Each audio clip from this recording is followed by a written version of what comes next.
할렐루야. 주님의 은혜가 오늘도 여러분 삶 가운데 가득하시기를 주의 이름으로 축원을 드립니다. 잊지 마시길 바라겠습니다. 모든 몸된 교회와 그 몸된 교회 안에서 이루어지고 있고 진행되고 있는 공간, 순서, 시간, 모든 것에 우리 성도들은 자발적 참여가 아니라 청함을 받은 자라는 사실을 잊지 마시기 바라겠습니다. 자발적 참여를 권유하다 보니까 아시겠지만 자발적 참여를 권유하다 보면 한 사람도 남지 않습니다. 나중에는. 그러나 우리는 자발적 참여라는 개념으로 부름받은 게 아니고요. 부름받았다라는 것 자체가 청함을 받았다라는 겁니다. 요청을 받았다는 겁니다. 그러니까 우리가 알아서 하는 게 아닙니다. 이 새벽기도 이 한 자리조차도 우리가 알아서 하는 게 아닙니다. 청함 받은 자로서 청하신 분이 계시기에 그 뜻에 지금 합당하게 이 시간을 그분과 함께 하고 있는다라는 사실을 잊지 마시기를 바라겠습니다. 그래서 교회 구석구석 곳곳은 여러분이 알아서 들락날락거리는 곳이 아니라 청함을 받은 곳입니다.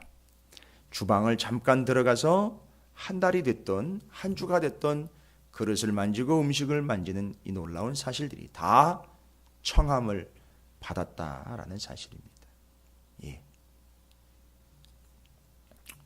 누가 저희 교회 식사는 어떻게 해결을 하느냐고 아마 저희 교회 소식을 이렇게 듣고 보고 전혀 관계없는 분이에요. 관계없는 분, 전혀 우리 교회를 모르는 분인데 저희 교회를 소개를 받고 공간 한 120평 공간에 1부, 2부, 3부 예배해서 함께 출석한 교인들 그렇게 오랜 시간 하루 종일 있으면 밥은 어떻게 합니까? 궁금했던 거 봐요. 굶고 하는지 걱정이 돼서 그러는지 밥을 사줄 건지 물어보는데 제가 그렇게 대답을 했어요. 저희 교회는 저희 교회에서 열심히 섬기는 분들이 밥을 준비해서 다 같이 나눠 먹는다라고 이야기를 했어요. 또 이렇게 부러운 듯 또 놀라는 듯 이렇게 쳐다보고 있더라고요. 아마 이게 쉽지 않았던 모양이겠죠. 개척교회에서도 그렇고 또 인원들이 또 우리가 또 그렇게 적은 인원은 아니니까요.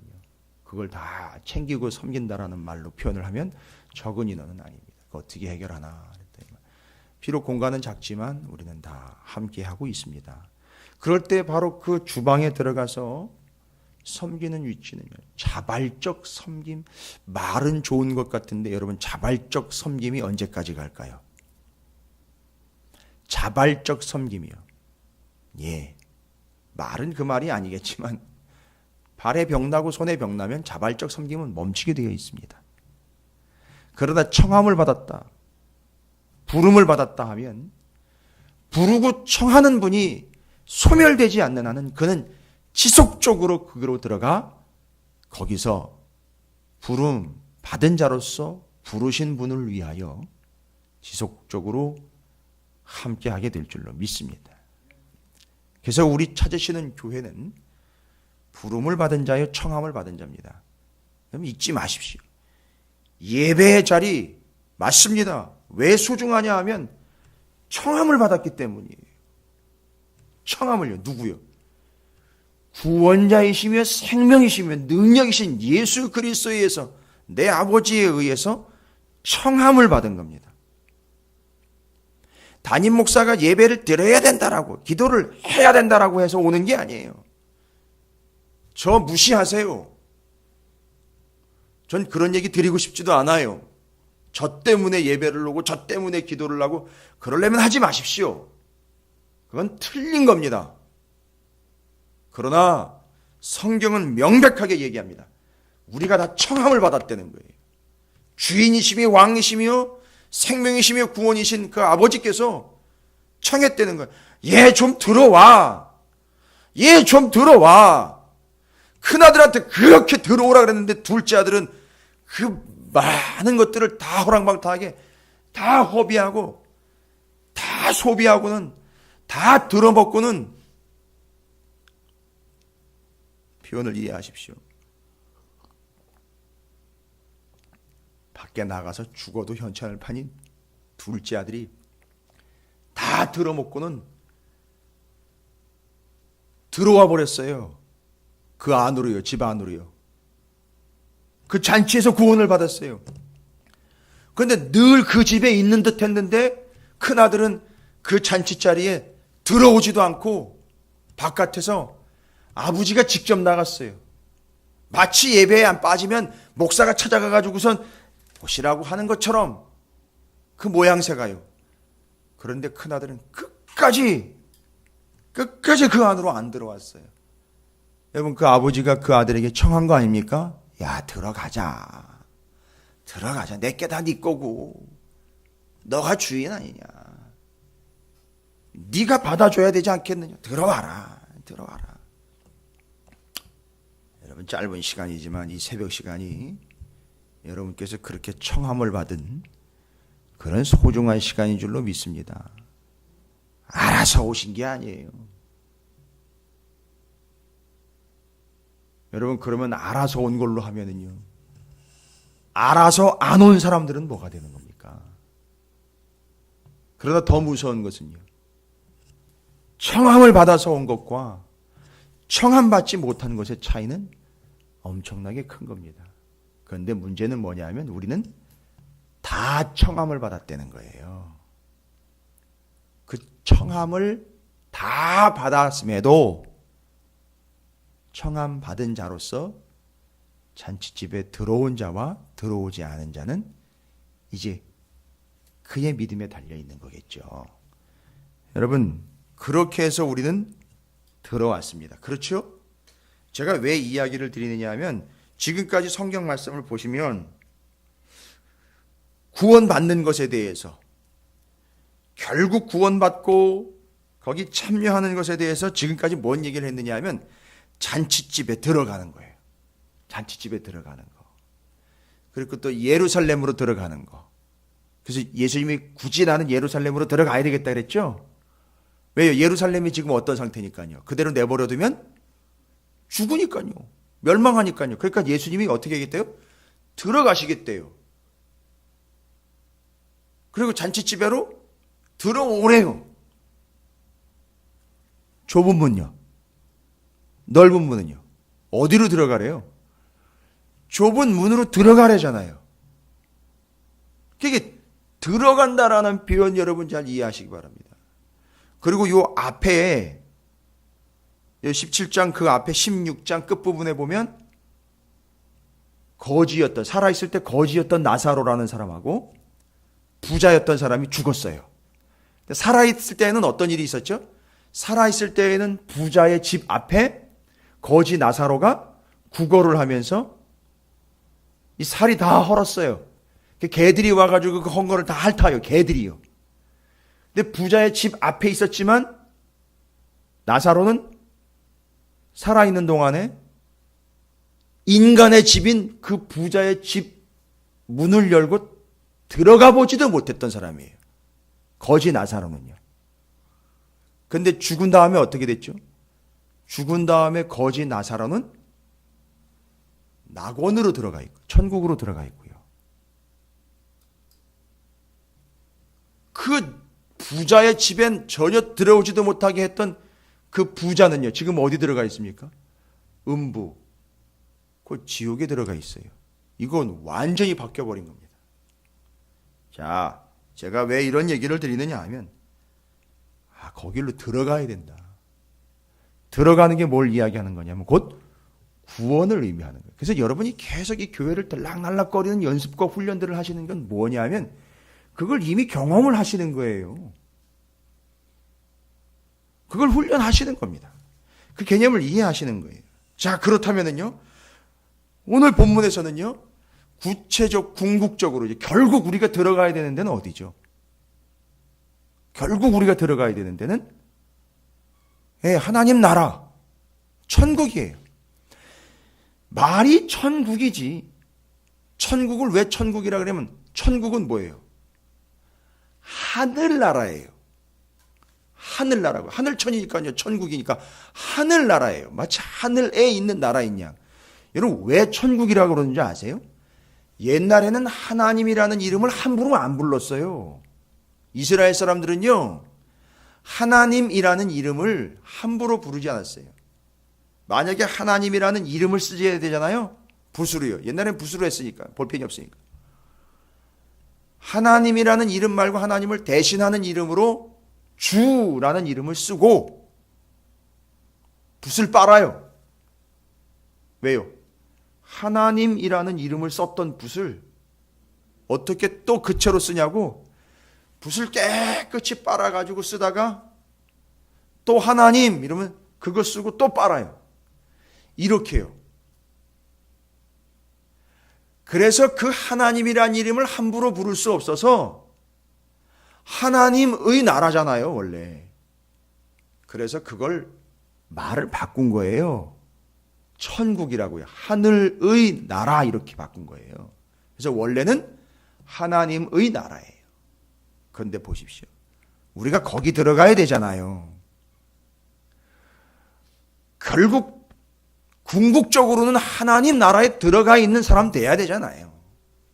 그런데 오늘 표현이요. 중요한 이야기를 합니다. 바리새인들이 그럼 들어가야 되니까 하나님 나라 들어가야 되니까 하나님 나라가 언제 임하는 겁니까? 기다리고 있다가 내가 그때 하나님 나라가 임하면 쏙 들어가 버리려니까 좀 일러주십시오.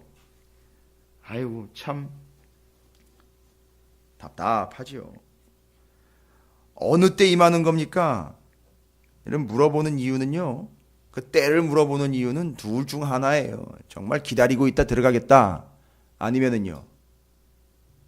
아주 사악한 인간들 있죠. 행악하는 자들아라고 잔치집 문이 탁 닫혀 있을 때 주인이 밖에 늦게 와가지고 막 문 두드리고 있는 사람들한테 그 안에 주인이 뭐라 그랬어요? 예의 행악하는 자야. 약한 인간아 이런 얘기예요. 왜 그런 날? 아니 가재나 들어오지도 못해가지고 바깥에서 벌벌 떨고 있는데 거기다 대고 이 나쁜 인간아라고 이야기까지 합니까? 이유가 뭡니까? 아주 나쁜 의도를 가지고 바깥에서 시간 다 즐길 것 싹 즐기다가 누릴 것 다 누리다가 안 되겠으니까 이제 그 타임을 맞춰가지고 그때 맞춰가지고 그때 쏙 들어가 보려고 찾아왔다는 거죠. 신앙생활 이렇게 하는 사람들 수두룩합니다. 그래서 행악자들이라고 이야기한 거예요. 결국 못 들어왔지요. 들어올 수가 없지요. 그걸 노리는 거 아닐까요? 때가 언제입니까? 여러분 때 알려주면은요. 언제 하나님의 나라가 임하는지 알려주면 어떻게 할까요? 저는 안 봐도 알 것 같아요. 진짜 안 봐도 알 것 같아요. 평상시 때 교회 한 사람도 안 와요. 그러다가 그 임하기 때 한 일주일 전서부터 교회가 막 북적북적 될 거예요. 그렇죠? 여러분 베데스다 연못 이야기 아시죠? 베데스다 연못 상당히 큰 연못인데 거기 바글바글해요. 사람들이 바글바글합니다. 그런데 멀쩡한 사람보다 환자들이 바글바글해요. 베데스다 연못 기억나십니까? 베데스다 연못의 특징이 뭐죠?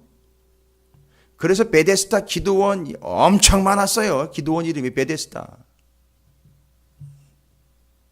이름 얘기를 하려고 하는 게 아니라 그 의미예요. 베데스다. 뜻은 은혜의 집이라는 뜻이에요. 자비의 집.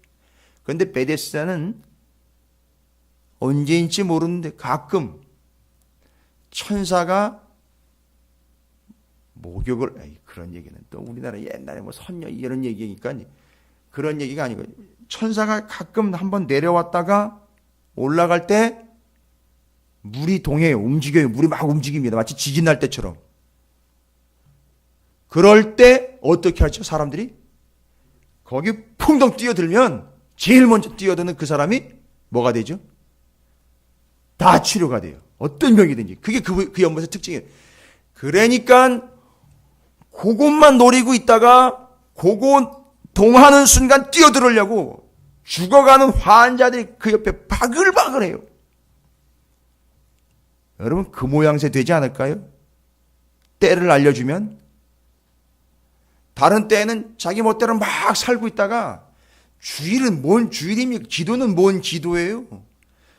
다 시간 보내고 있다가 나중에 언제 하나님 나라가 임할 거야 라는 소식 딱 듣고 있고 광고 들었으니까 그것 임하기 한 1시간 전서부터 바글바글 거릴 겁니다. 막.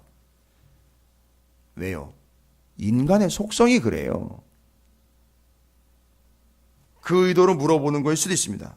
자, 어느 때 임합니까? 묻건을 주님이 대답하십니다.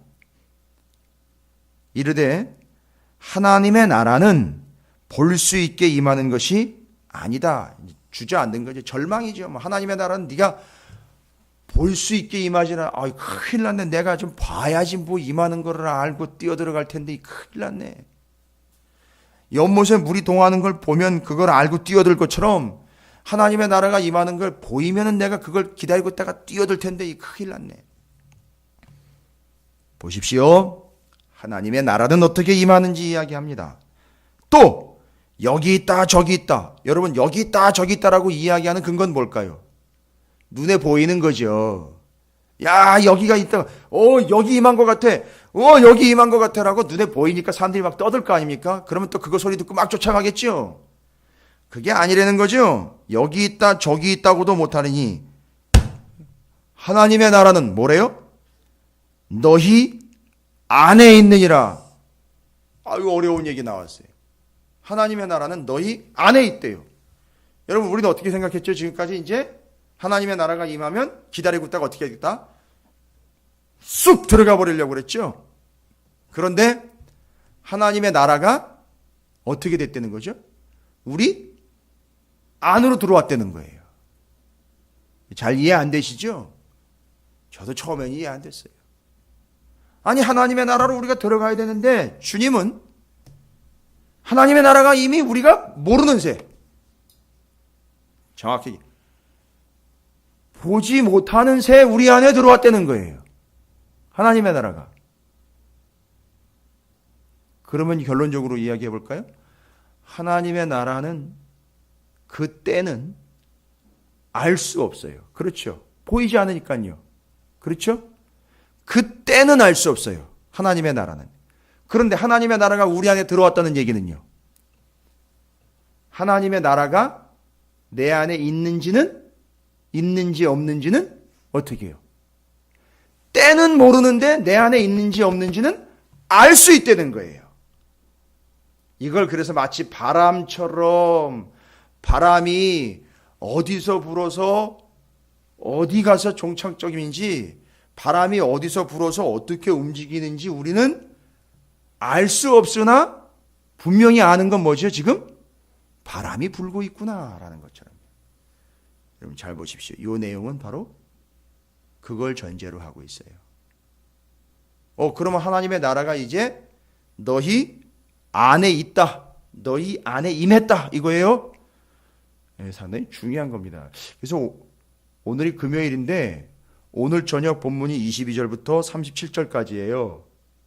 그럼 22절부터 37절은 무슨 얘기냐면 주님의 재림 얘기하는 거예요. 주님의 재림. 그럼 하나님의 나라가 임하는 걸 22절부터 37절까지 지금 임한 하나님의 나라와 함께 여러분 완벽하게 하나님의 나라가 지금 임했나요? 이루어졌나요? 완성이 됐습니까? 이미 오긴 했지만 완성은 안 됐어요. 언제 완성이 되는지 아시죠? 주님이 재림하셔야 완성이 돼요. 그러면 현재 우리한테 하나님의 나라가 있다, 임했다라고 말씀하시는 것을 뭐랑 비교해서 설명하는지 아십니까? 주님이 다시 오실 때랑 연결해서 설명하는 거예요. 그러면 모양새가 같다는 거예요. 이 모양새가. 마지막 때 주님이 재림하시는 것과 같이 지금 현재 하나님의 나라가 우리에게 어떻게 됐다? 임했다. 여러분, 같은 내용이에요. 그러니까 지금 하나님의 나라가 우리에게 임했다라는 얘기는 말하자면 마치 마지막 때 누가 오시는 것처럼요. 주님이 오시는 것처럼 나라가 임했다라는 이야기는 어떤 공간이 내 안으로 엄습해 들어왔다가 아니라 그 나라를 통치하시는 그 분이 내 안으로 들어왔다는 얘기예요. 그 나라가 임했다는 얘기는요. 제가 아까 얘기 드렸죠? 천국, 하늘나라를 왜 하늘나라라고 그랬는지 아시죠? 원래는 하나님의 나라예요. 왜냐? 그분이 다스리시니까요.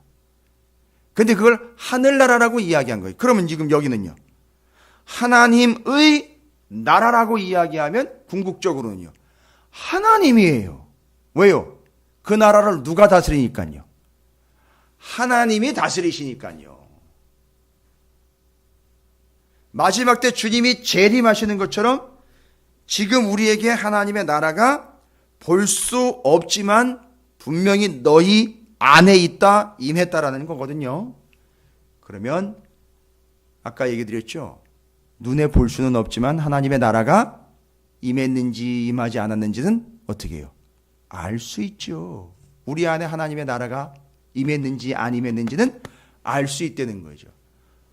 다시 정리합니다. 하나님의 나라가 임했다는 건 누가 임하는 거나 똑같은 거죠. 마지막 때 마치 누가 재림하시는 것처럼 주님이 재림하시는 것처럼 지금 현재 재림은 아니지만 우리에게 주님이 오셨다는 얘기예요. 그걸 나라가 임했다라고 표현한 거고요. 누가는 사도행전 기록했죠. 사도행전까지 기록했습니다. 사도행전 1장 8절 오직 잘 모르세요? 아침부터 죄송합니다. 오직 성령이 너희에게 임하시면 무슨 얘기입니까? 주님, 성령님이 우리 안에 임하는 게 결국 뭐라는 얘기죠? 나라가 우리 안에 들어오는 거. 여기 말씀처럼 나라가 우리 안에 있는 거예요. 와우, 그러면 언제 들어오셨는지 언제 성령이 임했는지는 잘 몰라요.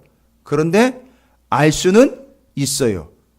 말씀을 들을 때 여러분 감동이 되고 이해가 된다는 이야기는 막 말씀을 들을 때 막 감동이 돼요. 여러분 기분이 좋아지는 게 아니에요. 그건 엔돌핀이 솟는 게 아니라 말씀을 들을 때 감동이 왔다라는 건 성령이 하시는 일이에요. 그러니까 내 안에 뭐가 있다는 얘기죠. 성령이 있다는 얘기예요. 내가 잘못을 저지를 때 막 두방망이질 쳐요. 여기서 난리가 납니다. 성령이 있다는 얘기예요. 그리고 주님이 있다는 얘기는요. 너 그거 아니야! 라고 이야기하면 누가 얘기하는 거죠? 말씀에 기록된 것 같지만 그걸 누가 얘기하시는 거예요? 주님이 얘기하시는 거예요. 야, 그거 아니야! 하지 마! 할 때 들려요. 예, 누구는 양심이라고 합니다. 그러나 말씀이에요. 그거 아니야! 라고 할 때 그걸 따르는 거. 그게 그 주님이 그 안에 있다는 얘기예요. 됐습니까? 언젠지는 모르는데 분명히 있어요. 우리 안에 주님이 명령하시면 그걸 예, 죄송합니다. 예, 순종하겠습니다. 따라가요. 그건 뭐예요? 주님이 내 안에서 지금 명령하고 계신다는 얘기고 감동이 오고 막 양심의 가책이 느껴지고 난리가 납니다. 이 안에서 우리는 뭐 성령 충만하면 맨날 방언 터지는 이야기나 하고 손 얹으면 병 낫는 이야기나 하는데 그 단순한 얘기가 아니에요. 주님이 우리에게 임하시고 성령이 임하시면 놀라운 역사가 그렇게 나타나는데 그 감동이 물결이에요. 막 깨달아집니다. 누가 시키지 않아도 해요. 왜요? 성령이 감동을 주니까요. 그리고 야, 이건 절대 하지 말라 그랬어. 그러면 안 하는 거예요. 그건 명령이에요. 마치 목사가 가고 있다가 잘못을 한 현장에서 딱 들켰어요. 그럼 뭐 하는 겁니까? 라고 할 때 딱 손 놓고 일어나는 것처럼 그 안에 주님이 계시면 절대 그 짓을 안 합니다. 명령에 복종하는 거예요. 그건 뭐라고요? 짜증나고 기분 나쁜 일이 아니라 그 안에서 주님이 지금 다스리고 계시는 거예요. 성령이 임하신 겁니다. 그래서 감동이 오고요. 말씀에 복종하게 됩니다. 그걸 뭐라고 표현했다고요? 그 나라, 하나님의 나라가 너희 안에 있다라고 설명을 한 거예요. 이건 놀라운 겁니다. 재림 때의 이야기 다시 드릴게요. 여러분 오늘 중요한 시간이에요. 이 금요일 날 저녁에 주의 재림 때에 무슨 일과 어떤 현상들이 나타나는지 궁금하잖아요. 주님이 재림하신다는데요. 1차적으로 모든 게 정리가 되는 때 아닙니까? 여러분 그때 어떻게 준비하실 거예요? 그게 오늘 저녁에 이제 얘기해야 될 거예요. 그런데 지금 현재 주님이 나라가 임했다라는 이 구조가 어떤 구조랑 똑같다는 거죠? 궁극적으로 주님이 마지막 때 오셔서 이 땅 가운데에서 뭐 하실 거예요? 너 똑바로 안 했구나, 못했구나, 이거 판단 날 거 아닙니까? 너 나사로와 부자 비유처럼 너 지옥, 너 음부, 이렇게 될 거야. 지옥, 음부 똑같은 거예요. 너 천국, 너 지옥, 이렇게 될 거 아닙니까? 그렇죠, 그때. 그런데 지금은요, 그때가 아니라 지금은 미리 오셔가지고 우리한테 뭘 얘기하는 거죠? 야, 지옥 가면 안 되잖아, 천국 가야 되잖아라고 말씀을 하고 계신다는 거. 우리 그거 따르면 되는 거예요. 그게 하나님 나라가 임한 거라는 거예요. 여러분, 어려운 게 아닙니다. 복잡한 게 아니, 이걸 정리를 잘 하셔야지. 우리가 지금 혼돈하고 있는 거예요. 그러니까 말씀이 아무리 선포가 돼도, 잘 보시죠, 말씀이 아무리 선포가 돼도 다 자기 감정이에요. 주일날 아무리 기가 막힌 말씀이 선포가 돼도 다 자기 감정이에요. 자기가 하고 싶은 대로, 자기 멋대로, 자기 감정, 자기 개인적인 주관, 철학, 경험에 따라서 행동을 해요. 뭔 얘기입니까? 하나님의 나라가 임한 겁니까? 임하지 않은 겁니까? 임하지 않은 거예요. 주님이 명령을 해봐야 소용이 없는 겁니다. 무슨 얘기예요?